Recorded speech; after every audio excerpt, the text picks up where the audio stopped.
doang. Penggunaan teknologi informasi melalui jaringan internet di kalangan remaja menjadi hal yang sangat krusial di era sekarang ini.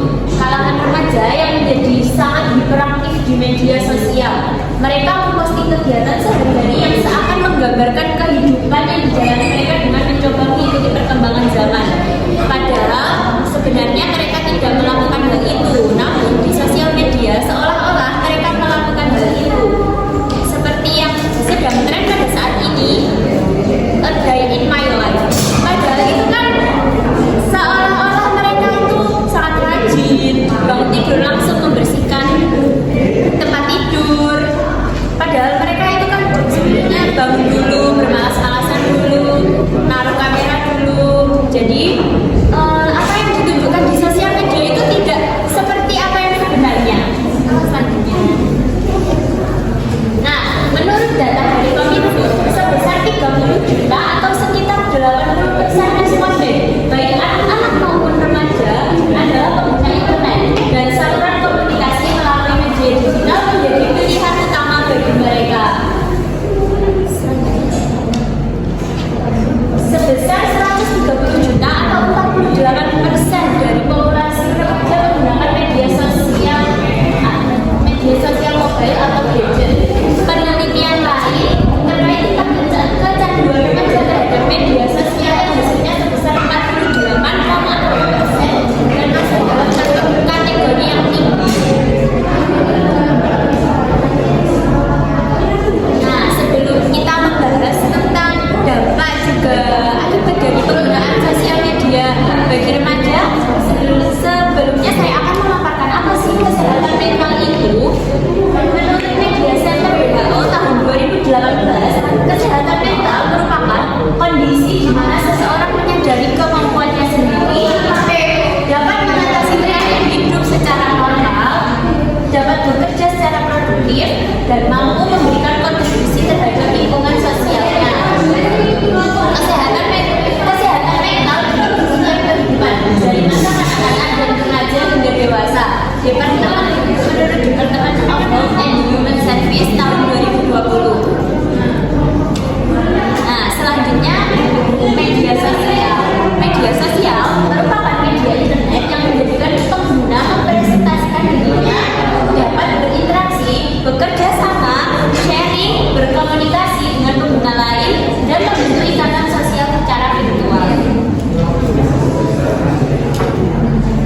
Nah, di sini terdapat karakteristik media sosial. Yang pertama, partisipasi. Partisipasi dapat mendorong seseorang berkontribusi. Bahkan media ini seolah-olah menghilangkan batas antar seseorang dengan orang yang lain. Jadi seperti meskipun jarak sejauh apapun seperti tidak ada batasan ya. Selanjutnya, keterbukaan. Keterbukaan maksudnya diperbolehkan memberikan feedback atau mengirimkan saran atau komentar antar sesama pengguna. Namun di sini tetap dibatasi ya teman-teman untuk menggunakan media sosial secara bijak dengan memberikan komentar-komentar yang sekiranya tidak akan menyakiti hati yang penggunanya.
kepribadian kita.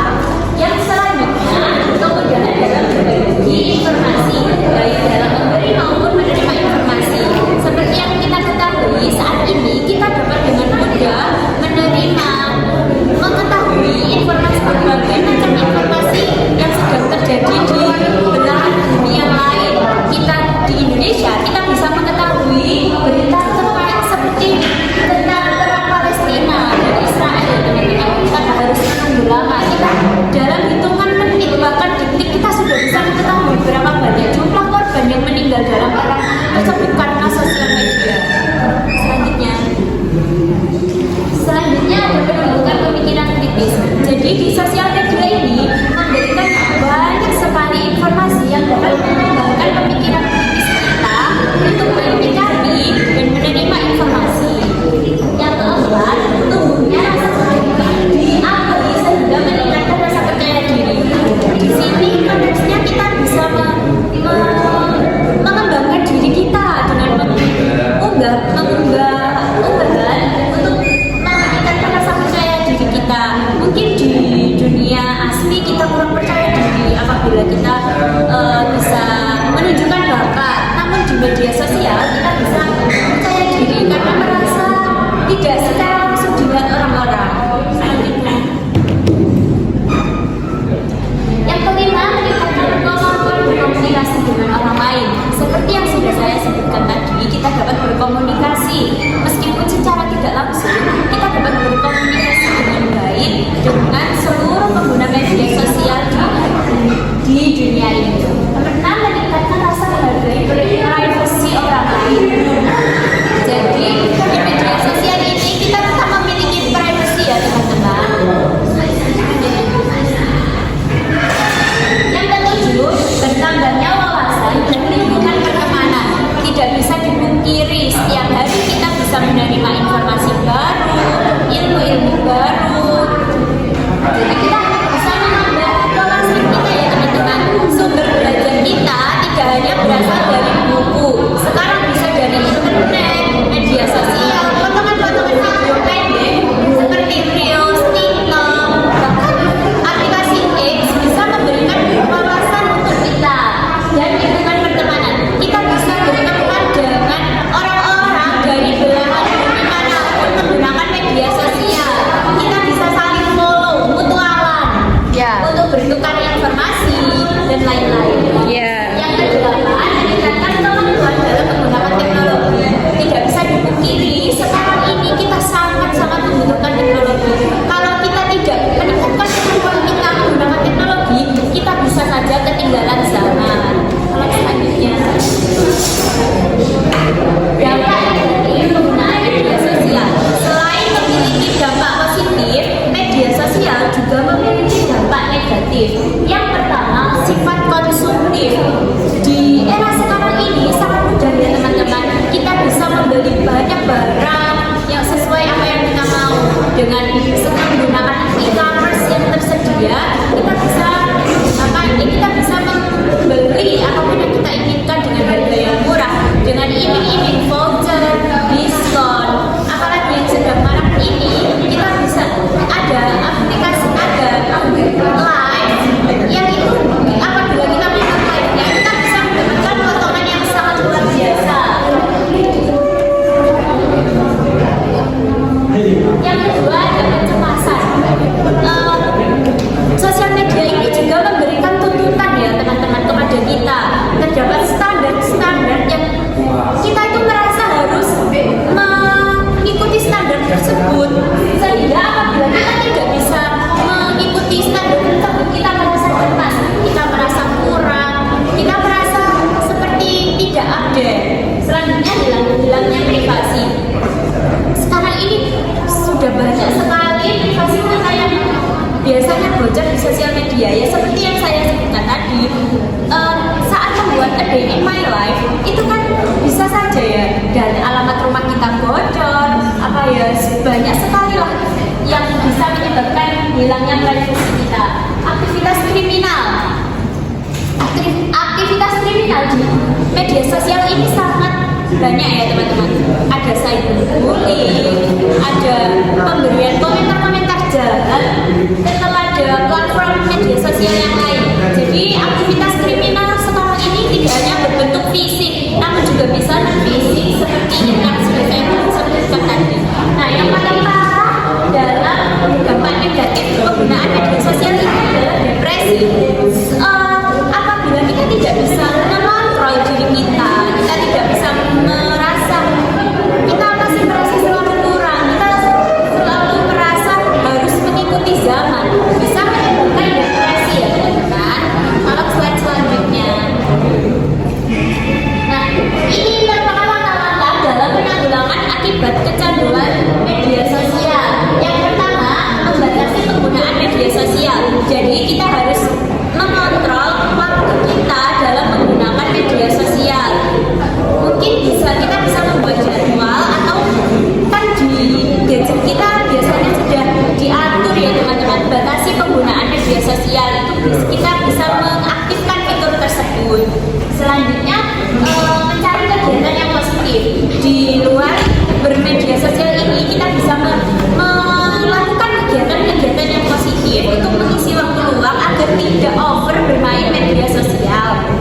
Yang ketiga, mencari informasi lain selain dari media sosial.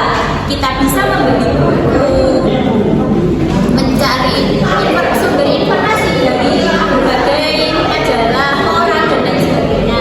Yang keempat, menggunakan media sosial dengan bijak. Seperti poin nomor 1, kita bisa menggunakan media sosial dengan bijak dengan tidak terus-terusan, supaya kita bisa menggunakan media sosial itu sesuai kebutuhan dan sesuai dengan apa yang kita lakukan. Yang terakhir adalah benar-benar melepas dan menghapus sosial media dari kehidupan kita. Mungkin memang sulit ya teman-teman, namun apabila media sosial ini sudah memberikan pengaruh yang buruk untuk kehidupan kita, alangkah lebih baiknya kita melepas dan menghapus saja media sosial dari kehidupan kita. Selanjutnya, nah kita sudah sampai ke tahap kesimpulan. Jadi kesimpulan yang dapat kita ambil adalah di era yang canggih ini, interaksi masyarakat tidak hanya terjadi secara langsung, namun juga secara tidak langsung melalui media sosial. Anak-anak dan remaja sebagai pengguna utama media sosial ini memerlukan pengawasan orang tua, karena dampak yang diberikan tidak hanya dampak positif, namun juga dampak negatif. Dapat mempengaruhi masa remaja yang merupakan masa transisi mereka. Perlu diingat bahwa pelanggaran hukum melalui media sosial dapat dikenakan sanksi pidana, sehingga pengawasan dan pola asuh yang baik menjadi kunci untuk mengantisipasi tindak kejahatan remaja di dalam menggunakan media sosial. Nah, ini merupakan nomor yang dapat dihubungi apabila remaja maupun orang tua merasa sudah tidak dapat mengontrol penggunaan media sosial. Mungkin kami bisa membantu melalui memberikan stimulus-stimulus yang baik agar mereka bisa kembali menjadi diri mereka yang baik, menggunakan media sosial dengan bijak. Sekian dan terima kasih.